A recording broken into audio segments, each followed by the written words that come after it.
Un callejón de gente desconocida, de Luis Mateo Díez. Recuerdo la lejana sensación que me quedó cuando terminé mi primera novela.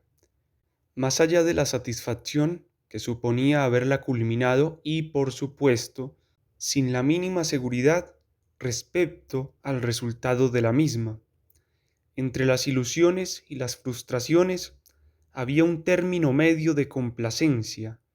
más relacionado con el trabajo de su escritura, con la obsesión de haberla llevado a cabo, que con la valoración que pudiera hacer de aquel montón de folios que tanto tiempo tardaron en acumularse. Pero la sensación orientaba otras incitaciones, movilizaba la impresión de que la novela no me pertenecía, que siendo tan deudora de mi obsesiva dedicación, no era de mi propiedad. Una sensación que no pudo sino conmocionarme o, al menos, dejar mi ánimo lastrado de cierta extrañeza, sin que aquello resultara ingrato, como si en la constatación de lo que representaba hubiese algunos ocultos alicientes que acabaría descubriendo, y que formarían parte de mis convicciones de narrador y del propio sentido de mi escritura. Los alicientes enunciaban no ya una orientación, sino un camino, y en las novelas venideras fueron iluminando enseguida lo que la primitiva sensación apenas alimentaba. La propiedad no era mía. El dueño laborioso establecía en su trabajo una red de deudas que no haría falta cuantificar, ya que formaban parte del aval del mismo. Lo que la escritura suponía no era un salvoconducto de extrema libertad y expresión personal, sino de enriquecedora dependencia. El propietario hacía dejación de sus bienes porque, en cualquier caso, de bienes ajenos se trataba, no eran propios aquellos folios acumulados, lo que tan trabajosamente almacenaban de un modesto patrimonio imaginario, por donde los seres de ficción iban y venían complicándose la vida, en paisajes y atmósferas que aprisionaban sus existencias. La primitiva sensación se consolidó, como digo, en las novelas venideras y ahora mismo en la actualidad de las que escribo, con menos dudas, pero no con menos zozobras, forma parte de mis convicciones más radicales. Quiero decir que en la constatación de la enajenación y extrañeza está ese aliciente creativo y productivo de lo que no me pertenece, que soy, antes que cualquier otra cosa, un escritor de ficciones que hace en lo ajeno, en lo extraño o extranjero, todas sus conquistas o, para decirlo con mayor precisión, todos sus descubrimientos. Es una manera de entender la ficción que ya estaba, aunque solo fuese como sensación primitiva y cautivadora, consoladoramente perturbadora también, en mis orígenes de narrador, en los intentos primeros de una invención narrativa poco petulante o pagada de sí misma, en la que quien la emprendía siempre salía de casa, iba a la calle, procuraba algunas necesarias raterías para su subsistencia, se alejaba de sí mismo y establecía una búsqueda incierta. Es curioso que en mis costumbres cotidianas, en mis hábitos rutinarios, pasase algo parecido. Todo lo que me interesaba, lo que pudiese encontrar, estaba fuera de casa, y en cualquier sitio había alguien esperándome, lo que no quiere decir que hiciese caso a la soledad. Mi soledad adolescente y juvenil siempre estuvo amparada por la lectura de ficciones, y en las novelas siempre había alguien que me esperaba, tipos a veces algo estrafalarios o esquinados, pero buenas compañías, en cualquier caso. La búsqueda configuraba con suerte el hilo conductor de una trama, el encuentro con los esquivos seres involucrados en ella y que podía perseguir hasta desenmascararlos, y ser por los vericuetos de esa aventura uno más o uno menos, acaso el observador omnisciente, no por ello menos atribulado, o el que aguarda en la esquina el paso de los que cruzan, todavía sin demasiada idea de lo que van a hacer, ni siquiera de quiénes son. Lo ajeno se descubre, lo propio hay que figurárselo. En el descubrimiento hay, por supuesto, un poderoso motor de imaginación, más activa y arrolladora, también de una actitud menos segura. Escudriñar en territorio ajeno es pura tentativa. Nuestra vulnerabilidad se acrecienta, aunque con ella también lo apasionante de la indagación, la apertura a lo desconocido,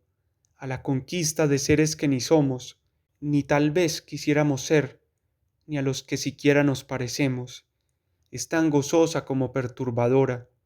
pues quién sabe a dónde nos puede llevar un perfecto desconocido,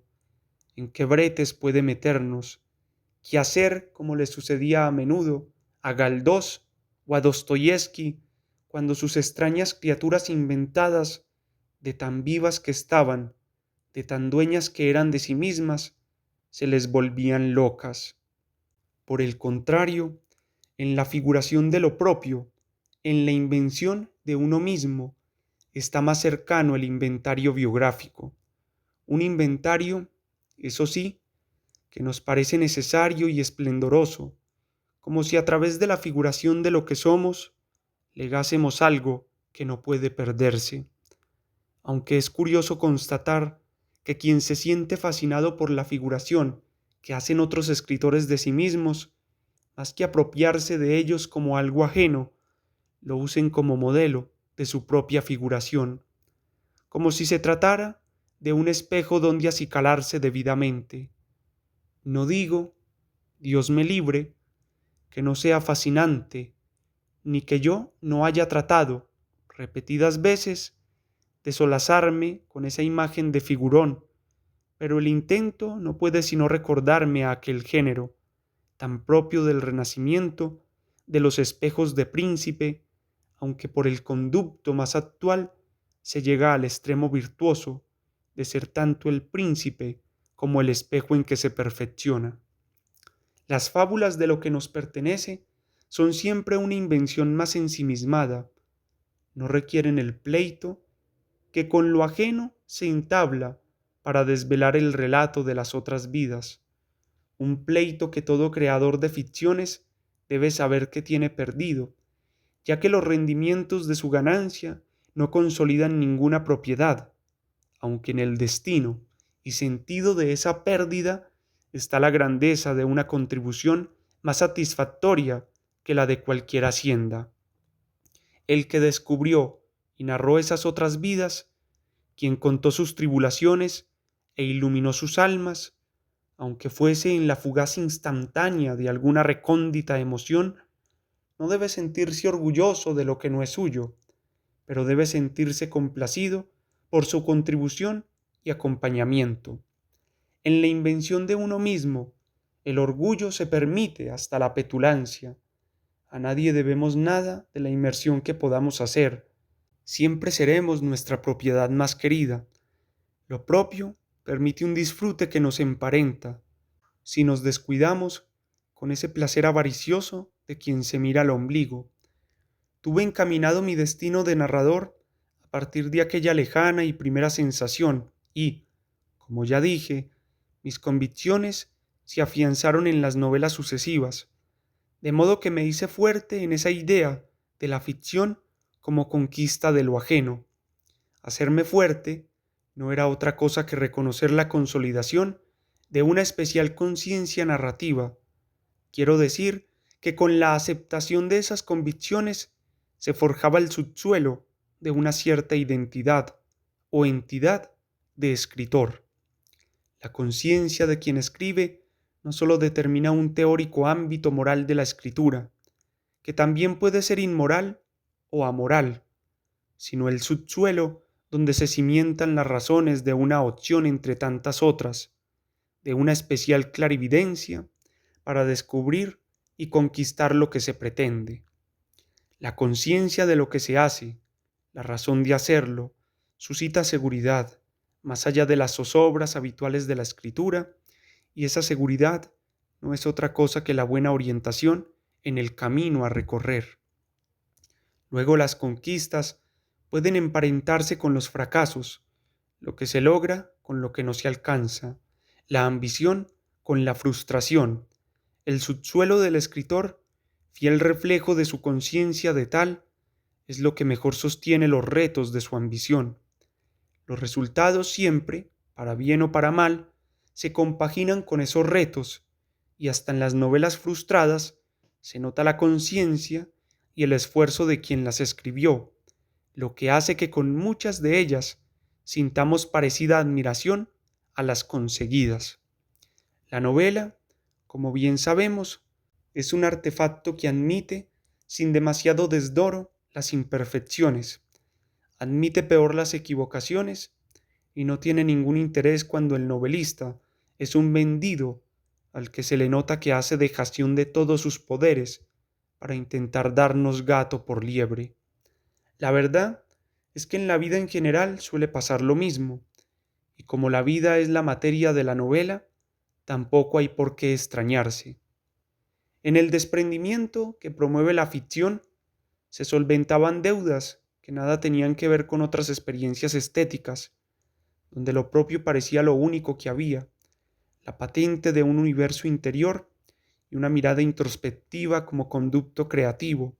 donde las resonancias vibraban en el espejo ensimismado, cuya imagen siempre devuelve el rostro de uno mismo, lo que de nosotros podemos iluminar entre las equidistancias de los sueños y las figuraciones o de los meros réditos de nuestra biografía. Eran deudas que la ficción procuraba y satisfacía en sí misma, deudas a contraer en las novelas leídas, en el trueque donde resarcir la necesidad de conocer y vivir que esas novelas proporcionaban, y eso emparentaba mi imaginación con la de quienes ya la habían ejercitado literariamente, narrativamente, como si el trueque no fuese otra cosa que el mismo fluido de una imaginación tan compartida como cómplice, una imaginación que en buena medida permitía que lo de los demás fuera tuyo. Quiero decir que quienes ya habían conquistado lo ajeno lo ponían sin más a tu disposición, ya que la materia del descubrimiento, como vengo repitiendo, no tenía dueño. La marca de su patrimonio no era otra que la de la vida expandida sin solución de continuidad, la de aquellos seres imaginarios que la portaban con igual impulso y poder con que originariamente habían sido percibidos e identificados, tan lejanos de cualquier dependencia, tan inmediatos en la emoción y vicisitudes de su destino que la escritura narrativa albergaba. La ficción no es mía, no hay propiedad ni posesión, con ella me apodero de lo que no me pertenece. No hago figuraciones, sino descubrimientos, creaciones nutridas de mi imaginación, sustentadas en la memoria, pero sabiendo que el mecanismo de la misma actúa en el espejo de lo que conforma el patrimonio universal de lo imaginario. Lo que asumo de ese patrimonio universal,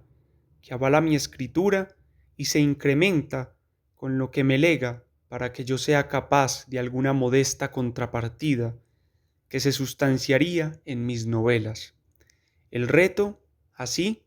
de una honorable ambición narradora consistiría en saber confrontar lo que conforma mi imaginación desde la experiencia de la vida con lo que el patrimonio imaginario universal construye en el espejo objetivo de una sensibilidad depurada literariamente a lo largo de los siglos. El narrador debe poseer el instinto suficiente que avale la seguridad de su búsqueda, con la naturalidad del trazo y el criterio de la escritura, que le permitan reconocer dentro de su experiencia particular las claves de un mundo ajeno a los sucesos de su existencia. Esta visión interior procuraría la objetivación de una sensibilidad en virtud de la cual el narrador actúa como mediador entre sus convicciones literarias, éticas y estéticas, El mediador perfila su mirada, impregnada por el aval de ese patrimonio, probablemente de modo más inmediato por la propia tradición literaria a la que pertenezca, y el resultado de la ficción no será la huida complaciente a su interior, sino el encuentro, la confrontación enriquecedora con el patrimonio de esa imaginación literaria universal, que es la que contiene como imagen o metáfora el gran relato simbólico de la condición humana a la que pertenecemos. Confrontar es decidir la ambición de una escritura. La conquista de lo ajeno reduce comparativamente el destilado de lo propio. No soy dueño de nada, en la medida en que sin esa confrontación, sin esos avales, nada significaría mi ficción que mereciese la pena. La soledad del narrador es una soledad engañosa. No hay mayor compañía que la que se comparte en la medida de ese reto que siempre se produce, según mi experiencia, en un callejón lleno de gente desconocida. Conocer gente. En la vida de cada cual, las prioridades se establecen según el gusto y las pretensiones, entre otras razones, asuntos y cosas. Nada hay en la vida que más me interese que conocer gente, el propio mundo material, la misma naturaleza, los paisajes, el escenario, siempre me importaron mucho menos o despertaron en menor grado mi curiosidad que los seres que los paseaban o habitaban. Esa disposición que antes confesé de quien está necesitado de salir de casa se relaciona sin duda con la búsqueda y el encuentro, imprescindibles para el conocimiento, avatares en cualquier caso del descubrimiento, un afán que proviene de una necesidad y que resuelve algunas de las disyuntivas de vivir. A la soledad nunca le hice ascos, pero la compañía me interesaba más, y en mi aprendizaje de la vida tuve la suerte de estar habitualmente acompañado. No me sentía ni dispuesto ni preparado para viajar hacia mí mismo, sino hacia los demás, en pos de los desconocidos que siempre presumí que tendrían una vida más interesantes que la mía, y hasta la posibilidad de contármela. El relato de esas vidas ajenas, el cuento de los desconocidos, es fácil pensar que enseguida, al pie de esa inclinación que pronto contribuyó a que fuese un niño perdido, complacido en los extravíos de sus búsquedas y aventuras enseguida compartidas, y el anecdotario de esas vicisitudes es tan numeroso como gratificante y hasta inquietante, y si es el hallazgo crucial que sostiene y justifica mi condición de narrador, el hallazgo de la ficción como búsqueda y descubrimiento y, por esa vía, el impulso a lo desconocido. No debiera tampoco obviar cierta condición vitalista, cierta fascinación por los vividores que me eran hasta familiarmente cercanos, y que tanto se contradecían con la frustración de sus ímpetus, como si en la extremada ambición de vivir se instalara sin remedio el fracaso de lograrlo en tal proporción. Con la invención de la vida podía hacerse otro recorrido paralelo, especialmente intenso y, además, sin limitación en sus conquistas. Ya en la adolescencia, y no digamos en la juventud, tuve sentimientos muy precisos de precariedad, y en los vanos intentos de una escritura primeriza, en la que mis figuraciones pretendían alguna aclaración redentora, lo que más me molestaba, al evaluar los resultados de la escritura, era la ingenuidad que tanto se correspondía con la fatuidad, una ingenuidad como mucho ingeniosa, la misma que a veces rastreo en algunas lecturas contemporáneas en las que, con muchísimo mayor conocimiento de causa, y las armas formales que suele procurar la buena administración del artificio, se logran subyugantes relatos de imaginería solicista, espejos de príncipes escritos por los mismos príncipes, acaso ufanos por el caudal inmenso de sus posesiones. El escritor escrito el escritor protagonista, las cavilaciones de la escritura como invención interior y el espejo de los literatos en la posibilidad de una ficción particular en que sean precisamente ellos los protagonistas, acompañando al propio escritor que, en algunas ocasiones, cuando no se contiene, entra hasta en la intimidad particular de las desavenencias matrimoniales. Pero tampoco olvidemos que algunas experiencias en las que la conquista de lo ajeno parece estar muy cerca del yo del escritor, de la figuración y no del descubrimiento, como a medio milímetro de su identidad biográfica, resultan extraordinariamente poderosas. El escritor entonces no se recrea a sí mismo, sino a alguien acaso parecido a él y que, sin comerlo ni beberlo, se ve en medio de un callejón de gente desconocida, por la que normalmente siente pánico, aprensión y, sin duda, curiosidad. Pienso, por ejemplo, en tantas fábulas de la tradición imaginaria judía, donde se encuentran algunos de los narradores contemporáneos que más admiro, fábulas significativamente irónicas, cáusticas, de gentes desválidas y desoladoramente vitalistas. La cantidad de gente a conocer se hacía infinita, las vidas se multiplicaban con el desmedido placer de su escritura e invención. Eran existencias escritas y el tiempo las respetaba, no podía borrarlas o extinguirlas. El tiempo era su aliado, las sufragaba con una suerte de eternidad respetuosa, ya que aquellas gentes, aquellas vidas, estaban en el tiempo que les correspondía, en la trama histórica de sus existencias, en la realidad cronológica, si es que la necesitaban, pero sin ningún menoscabo, viviendo a la vez en la actualidad lectora de mi descubrimiento. La ficción, la ficción literaria, auspiciaba el rescate por encima del tiempo. Las gentes de la ficción tenían una ubicuidad que borraba tiempo y distancia, que recomponía sin ningún límite el patrimonio de sus vidas, las azarosas o triviales existencias en que la experiencia y el destino forjaban su identidad y entidad, que no era otra que la condición de personajes o entes de ficción. En determinar la franja que pudiera separar o comprometer a personas y personajes,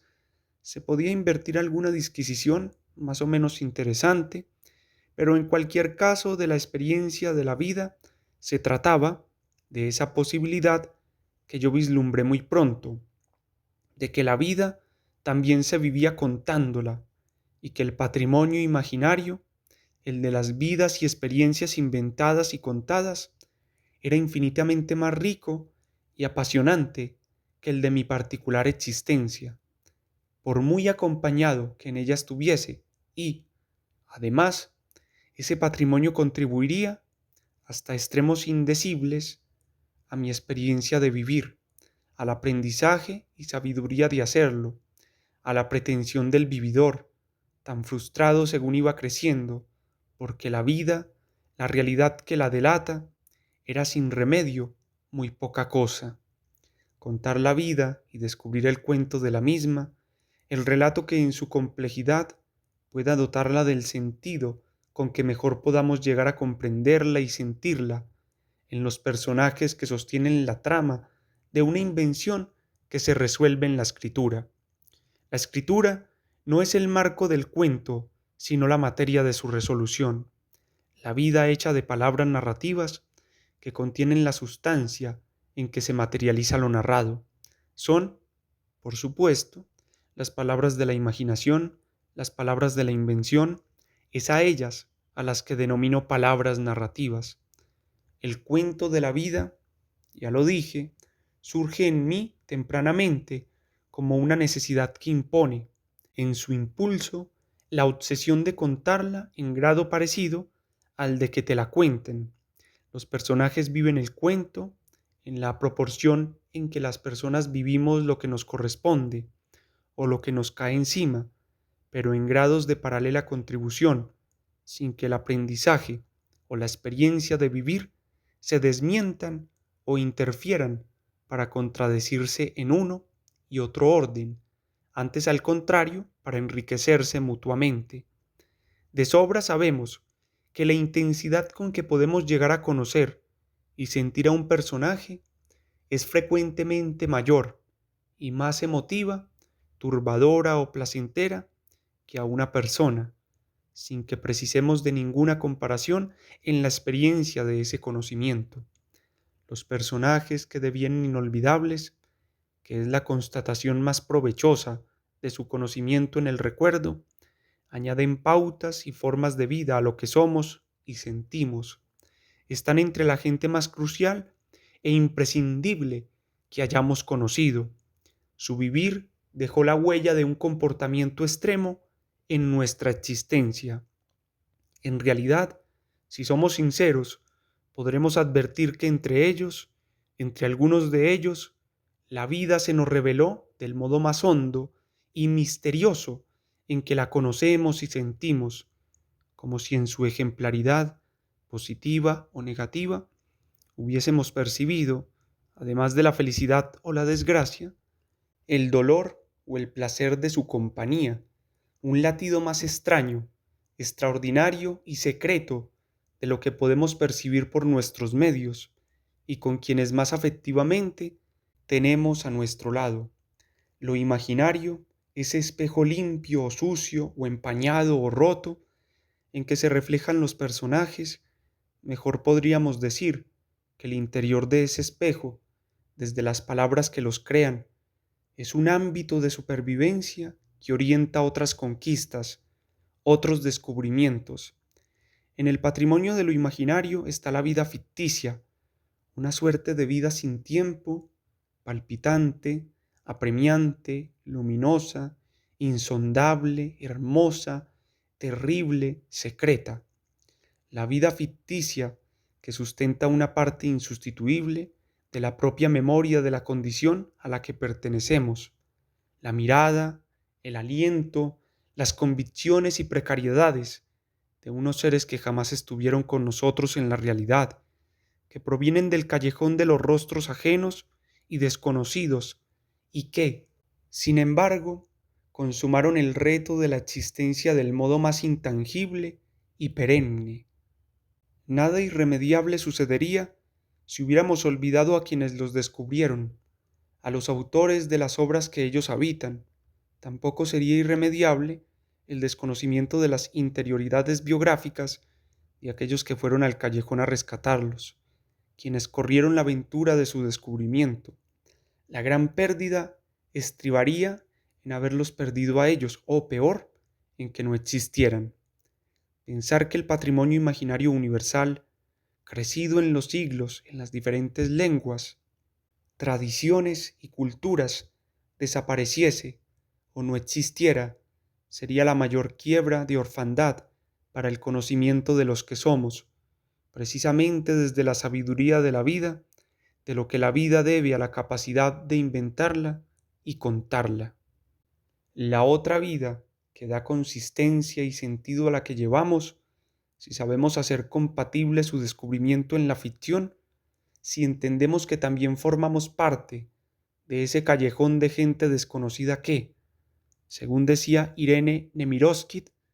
es lo que más se parece a una gran novela.